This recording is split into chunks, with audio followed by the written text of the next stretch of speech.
அன்னைக்கு நம்ம எல்லாரும் வீட்டுக்கு வந்துட்டு எடுத்துட்டு போறதுக்கு ரொம்ப அழகான மெசேஜ் உள்ள ஒரு குறும்படமா இந்த படம் அமைஞ்சிருக்கும்னு நான் நம்புறேன். ஸோ இன்னைக்கு இந்த திரைப்படத்தினுடைய நாயகன்னே சொல்லலாம். இந்த படத்தினுடைய கதை திரைக்கதை எழுதினவர், அது மட்டும் இல்லாம வசனகர்த்தா, தயாரிப்பாளர், இயக்குனர் மற்றும் நடிகருமான KSP விஸ்வநாதன் சார் அவர்களை மேடைக்கு அழைக்கிறோம்.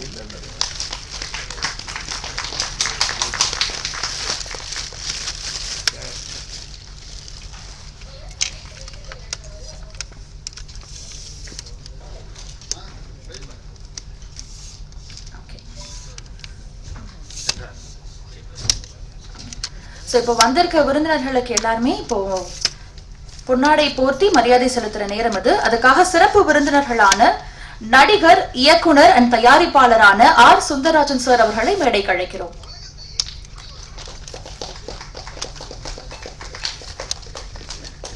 அவருக்கு நம்ம படத்தினுடைய இயக்குனரான KSP விஸ்வநாதன் சார் அவர்கள் பொன்னாடை சார்த்தி மரியாதை செலுத்துவார்.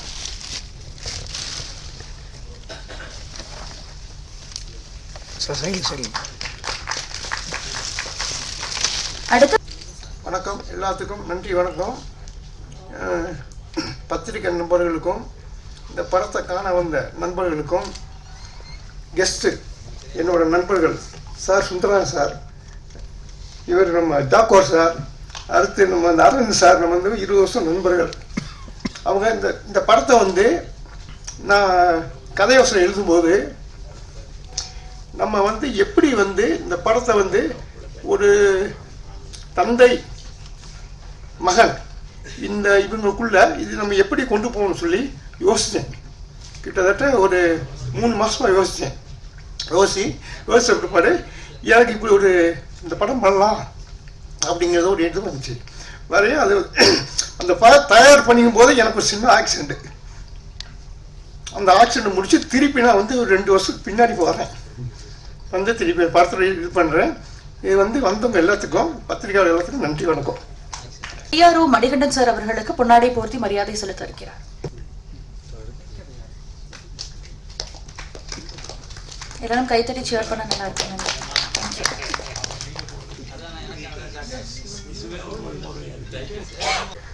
தற்பொழுது பட தயாரிப்பாளரும் இயக்குனரும் நடிகருமான R. சுந்தரராஜன் சார் அவர்களை பேச அழைக்கிறேன். எல்லாருக்கும் வணக்கம். வன்முறை அப்பா நல்ல டைட்டில், நல்ல விஷயத்த சொல்லணும்னு ஆசைப்பட்டிருக்காங்க. ஒரு குறும்படங்கிறதுனால கொஞ்சம் பேர் சொல்லிட்டாங்க. இதுவே ஒரு பெரிய திரைப்படமாக இருந்தால் ஒரு 2.5 மணி நேரம் ஒரு வார்த்தை தான். திருக்குறளில் ஒரு ஒரு ஒரு 1.25 அடியால் உலகம் அளந்ததுன்னு சொல்லுவாங்க. அது மாதிரி இந்த குறும்படத்தில் ஒரு மெசேஜ் சொல்லணுங்கிறதுக்காக அவ்வளோதான் சொல்ல முடியும். இது படமாக இருந்தால் ஒரு 2.25 மணி நேரம் வரும். இது ஒரு 15-20 நிமிஷம். அவர் கிடைச்ச சந்தர்ப்பத்தில் அவர் சொல்லியிருக்காரு. என்ன சொல்லணும்னு நினைக்கிறாரோ அது நினைக்கிற விஷயம் என்ன, ஒரே லைன் தான் கதை. அந்த கதை எப்படி நடந்தா எப்படி இருப்பாங்க, அவங்க வளர்ப்புனால மட்டுமே வளர்ப்பு எப்படியோ அப்படித்தான் ஆவாங்கங்கிறதெல்லாம் இப்போ ஒரு கதாசிரியருங்கிற முறையில் அப்படி இல்லாம கூட நல்லா வந்தவங்கெல்லாம் இருக்காங்க. ஒவ்வொரு வருடமும் ஒவ்வொரு வருஷமும் கடைசியில பார்த்தா ஒரு ஆட்டோ ரிக்ஷா ஓட்டுற பையன் தான் முதல் மார்க் வாங்குறான், ஒரு வண்டி இழுக்கிறவன் பையன் தான் முதல் மார்க் வாங்குறான். ஒரு அப்பா அம்மா சொல்லி கொடுத்ததுனால ஒருத்தர் வந்துட மாட்டாங்க. எனக்கெல்லாம் நான் 2வது படிக்கிறப்போ, 2வது படிக்கும்போது எங்க அப்பா என்னை போட்டு அடிக்கிறாரு. எதுக்காக வீட்டுக்காரர் ஒருத்தர் அடிக்கும் போது எப்படி இருந்தாலும் வன்முறை அப்பான்னு இதுல சொல்லி திருத்தர் அப்பாங்கிறது ஒண்ணு வேற. வாழ்க்கையில நடந்தது என்ன அப்படின்னா, அதாவது இப்ப எனக்கு 75 வயசுன்னா நான் சொல்றது ஒரு 70 வருஷம் 69 வருஷத்துக்கு முன்னால எங்க அப்பா என்னை போட்டு அடிக்கிறாரு. அப்ப 2வது படிக்கிறேன் நான். ஒரு வன்முறைய தூண்டக்கூடாதுன்னா எங்க அப்பா என்னை போட்டு அடிச்சிருக்க கூடாது இல்லையா? ஆனா அடிச்சாரு. அது ஒரு வன்முறை. எதனால அடிக்கிறீங்கன்னு எதுக்காக வீட்டுக்காரர் கேட்கிறாரு. ஏங்க பையனை போட்டு இப்படி அடிக்கிறீங்க அப்படின்னா, இல்லைங்க போன மாசம் ஒரு புஸ்தகம் வாங்கி கொடுத்தேன், கிளாஸ்ல ஒரு பையன் திருடிட்டு போயிட்டான்னு வந்தான். 10 நாளைக்கு முன்னால அதே புஸ்தகத்தை வாங்கி கொடுத்தேன். மறுபடியும் கிளாஸ்ல ஒரு பையன் திருடிட்டேன்ட்டு வந்தான். நேத்து அதே புஸ்தகத்தை வாங்கி கொடுத்த மறுபடியும் கிளாஸ்ல ஒரு பையன் திருடிட்டு போயிட்டான்னு வந்து நிக்கிறான். அதனாலதான் அடிக்கிறேன்ட்டு மறுபடியும் போட்டு அடிக்கிறார். அப்புறம் மறுபடியும் அவர் தடுத்து கேட்கிறாரு, ஏ ராமசாமி, எங்க அப்பா பேர் ராமசாமி, ஏ ராமசாமி, அவன் தான் கிளாஸ்ல ஒரு பையன் திருடிட்டு போயிட்டான்னு வந்து நிக்கிறான்ல, மறுபடியும் ஏன் அடிக்கிற அப்படின்னா, அதுக்கு எங்க அப்பா பதில் சொல்றாரு, இவன் கிளாஸ்ல அதே 2வது படிக்கிற பையன் தானே திருடிட்டு போனான், அவனுக்கு இருக்கிற அறிவு இவனுக்கு ஏன் இல்லை. வன்முறைய அகிம்சையில சொல்ற மாதிரி, அகிம்சை எப்படி நம்ம வரவேற்பு கொடுத்தோம், வன்முறைங்கிறது ஒரு இது. ஒரு நாடு சுதந்திரம் அடையணும், ஒரு நாட்டை அடையணும், 1,00,000 பேர் சாவான், அந்த நாட்டுல 1,00,000 பேர் சாவான், இந்த நாட்டுல எத்தனையோ பேர் செத்து, அந்த மாதிரி ஒவ்வொரு நாடும் பறி கொடுத்து எல்லாம் இருக்கும். அப்படி ஒரு நாடு சண்டை போட்டு 1,00,000 பேர் 10,00,000 பேர் செத்துதான் சுதந்திரம் வாங்கணுங்கிறது இல்லை, அகிம்சையிலேயே வாங்க முடியுங்கிறது காட்டினதுனாலதான் இந்தியாவுக்கு அந்த காந்திக்கு ஒரு மரியாதை கிடைச்சது. அது மாதிரி எங்க அப்பா செஞ்சதுனால என்ன அப்படின்னா, ஒருத்தன் பறி கொடுத்து வந்து நிக்கிறான், நான் 3 தடவை புஸ்தகத்தை பறி கொடுத்துட்டு வந்து நிக்கிறான். அப்ப அவர் கேட்கறதுல ஒன்றும் தப்பு கிடையாது. அதே 2ஆம் கிளாஸ்ல படிக்கிற பையன், இதான் 10ஆம் கிளாஸ் படிக்கிற பையன் எடுத்துட்டு போயிருந்தாலும் கூட பரவாயில்ல, இவனுக்கு ஒன்றும் தெரியாதுன்னு சொல்லலாம். அதே 2ஆவதுல படிக்கிற பையன் ஒருத்தன் பறி கொடுத்துட்டு வந்து நிக்கிறான், ஒருத்தன் அது இந்த மாதிரி எடுத்துட்டு போறான். இந்த மாதிரி நிறைய வாழ்க்கையில நடக்கிற சம்பவங்கள் இருக்கு. அதுக்கு சொல்றோம், பெரிய பெரிய தலைவர்கள் சொல்றாங்க, சினிமாவிலேயே சொல்றோம், பொதுக்கூட்டங்கள்ல சொல்றோம். இவர்னால விஸ்வநாதன் தானே அவரு, விஸ்வநாதன், MS விஸ்வநாதனுக்கு அப்புறம் ஒரு MS எஸ் மட்டும் வச்சுட்டாரு கே. அப்போ இது எப்படி இருந்தாலும் இந்த விஷயத்த இவர் படமா இருந்தா பெருசா சொல்லி இருப்பாரு. சின்ன விஷயத்துல அழகா அவர் என்ன சொல்லணுமோ சொல்ல வந்தாரோ, அவருக்கு இதுக்கெல்லாம் என்னென்ன தடை இருந்ததோங்கிறதெல்லாம் படம் பார்க்கும்போது நம்ம கொஞ்சம் அதிகமா திங்க் பண்ணுவோம். அந்த அதிகமா திங்க் பண்ணும்போது இன்னும் அவரு சிறப்பா பெரிய படமா கொடுத்திருந்தா நல்லா சொல்லி இருப்பாருங்கிறது இதுவே இவருடைய முயற்சிக்கு பெரிய வெற்றி தான். அடுத்து இன்னொரு பெரிய வெற்றியை அவர் தேடி போகட்டும். நன்றி, வணக்கம். அது இன்னைக்கும் கொண்டாடப்படுற ஒரு திரைப்படமா தான் இருக்கு. சோ அந்த திரைப்படத்தினுடைய இயக்குனரும் நடிகருமான R. அரவிந்த்ராஜ் சார் அவர்களை ஓரிரு வார்த்தைகள் பேச அழைக்கிறோம். எல்லோருக்கும் எனது இனிய வணக்கங்கள். வன்முறை அப்பா தந்தையர் தினத்தில் ஒரு நல்ல அருமையான படம். விஸ்வநாதன் சார், அதாவது அவர் சினிமாவை மிகவும் நேசிக்கின்றவர். அதுதான் இந்த படத்தை அதனுடைய வெளிப்பாடு தான் இந்த படம். ஏன்னா நான் பண்ணியே தீருவேன்னு அவருடைய சொந்த முயற்சியில் ஒன்றையும், அதாவது டிஐனா என்ன, சிஜினா என்னன்ற அளவுக்கு ஒன்றையும் கற்றுக்கிட்டு ஒன்றுக்காகவும் மெனக்கட்டு அவர் அலைஞ்சு திரிஞ்சது எல்லாத்தையுமே நான் பார்த்தேன். யாரால் இது நடக்கும்னு ஒருத்தரையும் தேடி போய் நல்ல ஒரு கடுமையான ஒரு முயற்சி எடுத்து இன்னைக்கு இந்த படத்தை இங்கே கொண்டு வந்து நிறுத்தியிருக்காரு. இன்னும் அதாவது சார் சொன்ன மாதிரி இது ஒரு சின்ன படம், அவருக்கு இன்னும் நேரம் கிடைச்சிருந்தா இன்னும் நல்லா பண்ணியிருந்திருக்கலாம். தொழில்நுட்பம் என்பதை இன்னும் சிறப்பாக இந்த படத்தில் அமைத்திருந்தால் இது இன்னும் உண்மையிலே அந்த உலக அளவுன்னு பேசினாங்களா அந்த அளவுக்கு ஒரு படமாக நிச்சயமாக இருந்திருக்கும். ஏன்னா அது சொல்ல வந்த கருத்தை அருமையான கருத்தை எடுத்துக்கிட்டு கருத்தை ரொம்ப அற்புதமாக சொல்லியிருக்காரு. வளர்ப்பினால் தான் ஒருவன் அப்படிங்கிறது இது படங்கள்லேயும் வந்த ஒரு மெசேஜ் தான். அதை ரொம்ப நல்லா அவர் முயற்சி பண்ணி சொல்லியிருக்காரு. அடுத்து ஒரு பெரிய சின்ன ஓட்டத்தில் 100 மீட்டர் ஓடி முடிச்சுட்டு அடுத்து மராத்தான் ஓடுறதுக்கு தயாராகிருக்காரு. அதற்கு முன்னால் இன்னும் தெளிவாக நிறையா அவர் நிச்சயமாக செய்வார். ஏன்னா அவரை கூடவே இருந்து பார்த்தவன் நான். நிறையா விஷயங்களை உள்ற பூந்து எல்லாத்தையுமே செய்யக்கூடியவர். இன்னும் கடுமையாக உழைத்து அந்த படத்தை மிகப்பெரிய வெற்றி படமாக அமைக்க வேண்டும் என்று இந்த நேரத்திலே கேட்டுக்கொண்டு தந்த இந்த வாய்ப்புக்கு நன்றி கூறி விடைபெறுகிறேன். நன்றி, வணக்கம்.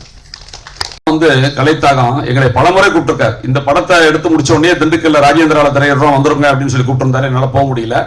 ஆனால் சென்னையில் நான் இருக்கேன். சென்னையில் இந்த இடத்துல அவர் வந்து இதுக்கு முன்னாடி ஒரு 2 ப்ராஜெக்ட் பண்ணியிருக்கிறாரு. ஆனால் அவருடைய கலைத்தாகம் இடையில ஆக்சிடென்ட் ஆச்சு, முடியல, பல விஷயங்கள் ஆனாலும் கூட ஏதோ ஒரு சக்ஸஸ் பண்ணணும், சக்ஸஸ் பண்ணியே தீரணுங்கிற ஒரு கலைத்தாகம் நிறைய இருக்கிறது. இந்த இதில் வந்து இந்த படத்தில் அவர் நம்மளுக்கு முன்னாடி பேசின திரைத்துறையினர் பெரியவங்க எல்லாம் சொன்ன மாதிரி இன்னும் கொஞ்சம் டச் இருந்தால் எங்கேயோ போயிருக்கோம். ஆனால் அவருடைய ஆர்வம் வந்து ஒவ்வொன்றையும் கற்றுக்கிட்டு பண்ணணுங்கிற அந்த ஆர்வத்துக்கு நீங்க எல்லாம் வித்துடணும். நீங்க அவருக்கு இன்னும் நிறைய ஒத்துழைப்பு கொடுக்கணும். அந்த ஒவ்வொரு டச், அந்த டைரக்டர் டச்சுங்கிறத வந்து வெளிக்காட்டுவதற்குண்டான முயற்சிகள் இல்லையா தவிர, அற்புதமான ஒரு சின்ன கருவை வச்சு இது வந்து 2.5 மணி நேரம்ல செகண்ட் பார்ட் தேர்ட் பார்ட் இருக்கிறவங்க கூட திரைக்கதை அமைச்சா எவ்வளவு வேணாலும் கொண்டு போகலாம். ஒரு அற்புதமான ஒரு படைப்பு. இதை மென்மேலும் மெருகேற்றி கொண்டு போவதற்கு நம்ம இதுக்கு வந்து நம்மளால முடிஞ்ச ஒத்துழைப்பு, இதை எப்படி கொண்டு போகலாம், அவருடைய கருவை பயன்படுத்தி திரைக்கதையை கொண்டு போய் KSV விஸ்வநாதனுடைய அந்த நல்லாண்டவர் பிலிம்ஸ் மீடியால அடுத்து வரக்கூடியது வந்து சூப்பரண்ட் ஆஃப் போலீஸ் எஸ்பி. இதுலயே அந்த அந்த திரைமறைவில் அந்த தூணுக்கு பின்னாடி மறைஞ்சிருந்த அந்த வில்லனா சித்தரிக்கப்பட்ட அந்த நபர், தவறான தகப்பன வளர்க்கப்பட்ட நபர், இவங்க பேசுறதை கேட்டு திருந்துற மாதிரி ஒரு சின்ன விஷயம்தான். இத வேற லெவல்ல கொண்டு போய் அவர் இன்னும் மிகப்படுத்தி காமிச்சு பண்ணியிருந்தா இந்த படத்தை எவ்வளவு கொண்டு போகலாம். ஏன்னா இன்னைக்கு உலகத்துல, இப்ப இருக்க உலகத்துல இது மாதிரி கரு, ஏன்னா இப்ப வன்முறை, இப்ப வெளியவே டெய்லி பேப்பரை திறந்தாலும் மீடியாவை திறந்தாலும் நிறைய வன்முறை, உலகம் முழுக்க இன்னைக்கு உலக போர்கள் நடந்துட்டு இருக்கு, வன்முறை இருக்கு, ஸ்கேம் நடக்குது, பாலியல் துன்பங்கள் நடக்குது. அதனால படத்திலேயே அதை பார்க்க மக்கள் விரும்ப மாட்டேங்கிறாங்க. இப்ப லேட்டஸ்டா வந்த படங்கள்ல வந்து மிகப்பெரிய படங்கள் நிறைய வந்துச்சு. ஆனா மக்கள் விரும்பி பார்த்து தியேட்டருக்கு போய் பார்த்த படங்கள் வந்து 2 தான் எனக்கு தெரிஞ்சு. அந்த டூரிஸ்ட் ஃபேமிலின்னு ஒண்ணு, இன்னொன்று வந்து மாமன். அப்போ நம்ம மக்கள் வந்து அமைதியையும் ஜனரஞ்சகமான படத்தை விரும்புறாங்க. அவங்க சுந்தரராஜன் ஐயா கொடுத்த படங்கள்லாம் பார்த்தோம்னா சூப்பர் ஸ்டார் வச்சு ராஜாதி ராஜா, இன்னும் எத்தனையோ படங்கள். ஊமை வெளியல்ல வந்து நான் முதல்ல நான் ரொம்ப பெருமைப்பட்டது, சினிமா துறையில படிப்பு இருக்கா அப்படின்னு நிறைய பேருக்கு தெரியாது. அந்த டிஎஃப்டி அதுல ஒர்க் பண்ணவங்க நிறைய பேர் டிஎஃப்டி, முதல்ல டிஎஃப்டி அந்த திரைத்துறை சார்ந்த டிப்ளமோ பிலிம் டெக்னாலஜி முடிச்ச அன்பர்கள்லாம் சேர்ந்து எடுத்த படம். அது மாதிரி வழிகாட்டிகளா இருக்கக்கூடிய இத்தனை பேரும் சேர்ந்து நம்மளுடைய விஸ்வநாதன் சாரனுடைய வருங்கால ப்ராஜெக்டுகளுக்கு அதை மேலும் பெரிய திரைப்படமாக இருப்பதற்கு உறுதுணையாக இருக்க வேண்டும். நாங்களும் இருப்போம். எங்க ஊருக்காரு, என்னுடைய மகனும் டைரக்டர், அவர் இப்ப அடுத்த பிலிம் ஒன்று பெரிய படம் எடுக்கிறதுக்கு ரெடி ஆயிட்டு இருக்காரு. அதையும் பயன்படுத்திக்குவோம். விரைவில் உங்களுடைய படம் பெரிய வெற்றி படமாக உங்களுடைய கரு வளர எங்களுக்கு எல்லாம் வல்ல செந்திலாண்டவனையும் திருமலைக்கேணி முருகக்கடவுளையும் வேண்டி எல்லாம் வல்ல அவர்களுக்கு நீண்ட ஆயுளையும் தேக ஆரோக்கியத்தையும் கொடுத்து மென்மேலும் அவருடைய பணி சிறக்க, கலைத்தாகத்தை தீர்த்து வைக்கும் அளவிற்கு அவருடைய கலைத்தாகத்தை ஏற்படுத்த எல்லாம் வல்ல இறைவனை வேண்டுகிறேன். நன்றி, வணக்கம். 33 ஆண்டுகள் கல்வித்துறையில தலைமை ஆசிரியரா பணிபுரிஞ்சு ஓய்வு பெற்றவர், கவிதை கட்டுரை எழுதி 150 விருதுகளுக்கும் மேல வாங்கினவர், நல்லாசிரியர் விருது பெற்ற டாக்டர் மூக பரமசிவம் ஐயா அவர்களை பேச அழைக்கிறோம். அனைவருக்கும் வணக்கம். மேடையில் அமர்ந்திருக்கின்ற சான்றோர்கள், கலைஞர்கள், திரைக்கதையை பார்வையிடுவதற்காக வந்துள்ள ரசிக பெருமக்கள் அனைவருக்கும் என்னுடைய பணிவான நன்றியும் வணக்கத்தை தெரிவித்துக் கொள்கிறேன். வன்முறை அப்பா என்ற படத்தினுடைய தலைப்பு இன்று உலகம் முழுவதும் நடக்கக்கூடிய கலாச்சாரமானது வன்முறையாகவே உள்ளது. அந்த வன்முறை எதனால் ஏற்படுகிறது என்ற தத்துவத்தை மையமாக வைத்து இந்த கலைஞர்கள் சொல்லியபடி சைலன்ஸ் அப்பா, வன்முறையாக வாழக்கூடாது என்பதில் தன்னுடைய பிள்ளையை திருத்துகின்றார். அந்த வன்முறையை செல்லாதே என்பதற்கு கத்தியை தீட்டாதே புத்தியை தீட்டு என்ற பழமொழிக்கு ஏற்ப அவர் அந்த கருத்தை அமைத்துள்ளார். உலக கலாச்சாரமானது எங்கு பார்த்தாலும் சுகாதாரமற்ற செயல்பாடுகள் எல்லா இடத்திலையும் நிகழ்கின்றது. படத்தின் ஆரம்பத்திலேயே அந்த அநாகரிகமான கலாச்சாரத்தை அவர் சுட்டி காட்டுகின்றார். ஒருவன் எந்த இடத்தில் தன்னுடைய கடமையை செய்ய வேண்டும் என்பதை மறந்து ஒரு குடும்ப கலாச்சாரம் நிகழ்வு நடந்து கொண்டிருக்கின்ற இடத்தில் அநாகரிகமான முறையை நடத்துகின்றார். இது இங்கு மட்டுமல்ல, உலகம் முழுவதும் இவ்வாறுதான் நடக்கின்றது என்ற கருத்தை அவர் பதிவு செய்கிறார். அவ்வாறு பதிவு செய்வதற்கு மூல காரணமாக அறியக்கூடியவர் அஹிம்சையை போதிக்கின்ற அப்பா. இவர் சைலன்ஸை விரும்புகின்ற அப்பா. வன்முறைக்கு போகாதே என்ற வகையில் பாதை மாற்றி அமைக்கின்றார். ஒருவர் போதையில் பாதை மாறுகின்ற அப்பாவாக இருக்கின்றார். ஒரு வகையில் இவர் பாதை மாறினாலும் போதையற்ற அப்பாவாக இருக்கின்றார். ஆக போதை பாதையை மாற்றும், ஆனா பாதை அறிவை புகட்டும் என்ற வகையில் இந்த தந்தையாக விளங்குகின்றார். இந்த தந்தை தன்னுடைய மகனுக்கு புகற்றுகின்ற ஒழுக்கம், அறிவு என்ற வகையிலே கத்தி என்பதை எடுக்காதே, அது உன் வாழ்க்கைக்கு எதை கொடுக்கும்? வன்முறையை விதிக்கும்.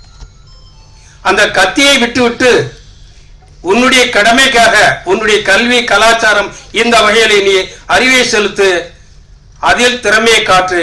அப்போதுதான் ஒருவர் தந்தையினுடைய பெருமைக்கு பெருமையாக மகுடம் சூட்டும் என்றதை சொல்லாமல் சொல்லுகின்றார்.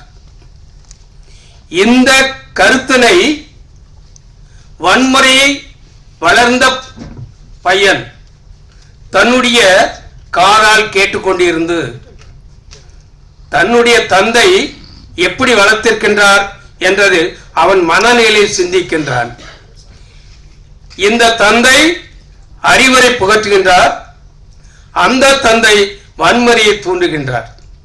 ஆக இரண்டையும் ஒப்பிட்டு பார்த்து பாதை மாறி தவறாக சென்ற அந்த இளைஞன் தன்னுடைய பாதையை மாற்றிக்கொள்கிறார். அந்த தன்னுடைய பாதையை மாற்றும் போது அவன் சிந்திக்கின்றான். சிந்திக்கும் போது நாம் இதற்கெல்லாம் காரணம் யாரு? தன்னுடைய தந்தை. ஆக ஒவ்வொருவருக்கும் வளர்ப்பு முறையில் ஒரு தந்தை நல்ல தந்தையாக அமைந்தால் அவருடைய வாழ்க்கை நல்லபடியாக இருக்கும். வன்முறை இருக்காது, ஒழுக்கம் இருக்கும், பண்பாடு இருக்கும், கல்வி இருக்கும், கலாச்சாரம் இருக்கும்.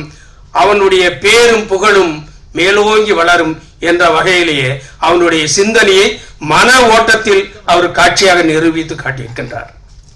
அவ்வாறு காட்சியில் அமைத்த படம் இந்த வன்முறை அப்பா என்ற தலைப்பில் நண்பர் கதை, கட்டுரை, இயக்குனர் அத்தனைக்குமே பெயர் பெற்ற KSP விஸ்வநாதன் அவர்கள் பேரும் புகழும் விளங்குவதற்கெல்லாம் காரணம் இறைவன் மீது அவர் விட்டிருக்கின்ற நம்பிக்கை. இன்று இறை நம்பிக்கை இல்லாத காலமாக இருக்கின்றது. ஆக இறை நம்பிக்கை இல்லாத காலத்தில் இறைவன் இருந்தால் என்றுமே அருளாட்சி கிடைக்கும் என்ற வகையிலே அவர் நல்லாண்டவர் பிலிம்ஸ் மீடியா என்ற வகையிலே இந்த பாடத்தை வன்முறை அப்பா என்ற வகையில் அனைவருக்குமே திருந்தி வாழ்வதற்குரிய வழிகாட்டும் படமாக அமைத்துள்ளார். இது குறும்படமாக இருந்தாலும் கூட இது பெரிய படமாக விளங்கும். உலகம் முழுவதும் உள்ள மக்கள் போற்றி வாழ்த்தி வாங்கி வெற்றி படமாக அமைப்பார்கள் என்று வாழ்த்துகிறேன். வாய்ப்புக்கு நன்றி கூறி விடைபெறுகிறேன். நன்றி. விஸ்வநாதன் சார் அவர்கள் மரியாதை செலுத்துவார்.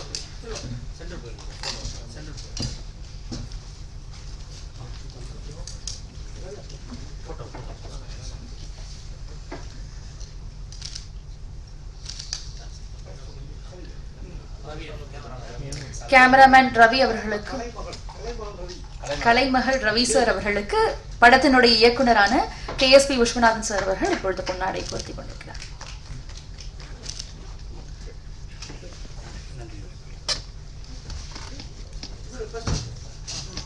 பாலு சார் அவர்கள் ஒரு வார்த்தைகள் பேசுகிறார். இதுவரைக்கும் நான் எந்த மேடையிலும் ஏறி பேசினதில்லை, இது முதல் முறையாக நான் பேசுகிறேன். அதனால் அந்த விழாவிற்கு வந்திருக்கும் அனைவருக்கும் முதற்கு என் வணக்கத்தை தெரிவித்துக் கொள்கிறேன். இந்த தந்தையர் தின நாளில் இப்படி ஒரு நல்ல தலைப்பான ஒரு படத்தை வந்து வெளியிட்டிருக்கிறாரு. இதே மாதிரி அடுத்து இதுக்கு மேலும் நல்ல ஒரு கருத்துள்ள படத்தை அவர் நல்ல முறையில் எடுத்து செய்வார்னு நான் பாராட்டுறதோட வாழ்த்தி விடைபெறுகிறேன். நன்றி, வணக்கம்.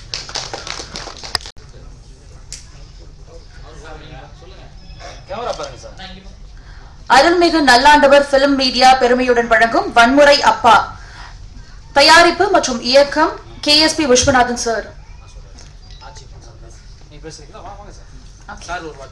ஓரிரு வார்த்தைகள் பேச இருக்கிறார். நாச்சியப்பன் சார்.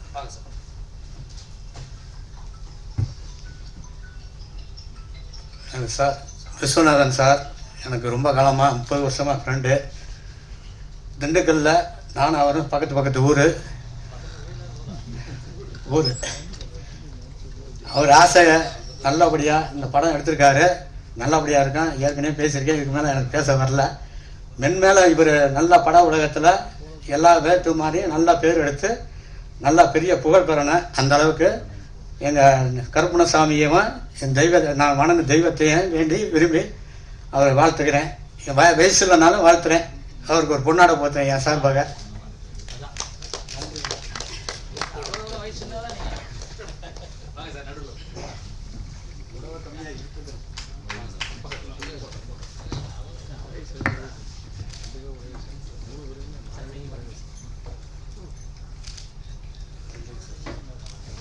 நன்றி ஐயா.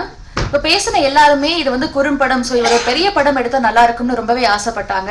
அதுக்கு இணங்க இன்னைக்கு ஒரு அறிவிப்பும் இருக்கு. வர ஜனவரி 26, 2026 ஆண்டு, அதாவது குடியரசு தினத்தன்னைக்கு, ரிபப்ளிக் டே அன்னைக்கு தயாரிப்பு, இயக்கம், நடிக்கவும் செய்யறாங்க. KSP விஸ்வநாதன் சாரனுடைய இயக்கத்துல சூப்பரிண்டென்ட் ஆஃப் போலீஸ் என்ற படத்தினுடைய படப்பிடிப்பு துவங்க இருக்கு. அதுக்காக நம்மளுடைய எல்லாருடைய சார்பாகவும் வாழ்த்துக்களை தெரிவிச்சுக்கிறோம். இன்னைக்கு ஞாயிற்றுக்கிழமை கூட பார்க்காம இந்த குறும்படத்தை வாழ்த்துறதுக்கும் ஆதரிக்கவும் வந்த அனைத்து நல்ல உள்ளங்களுக்கும் வாழ்த்தும் நன்றியும் கூறி விடை பெறுகிறோம். நன்றி, வணக்கம்.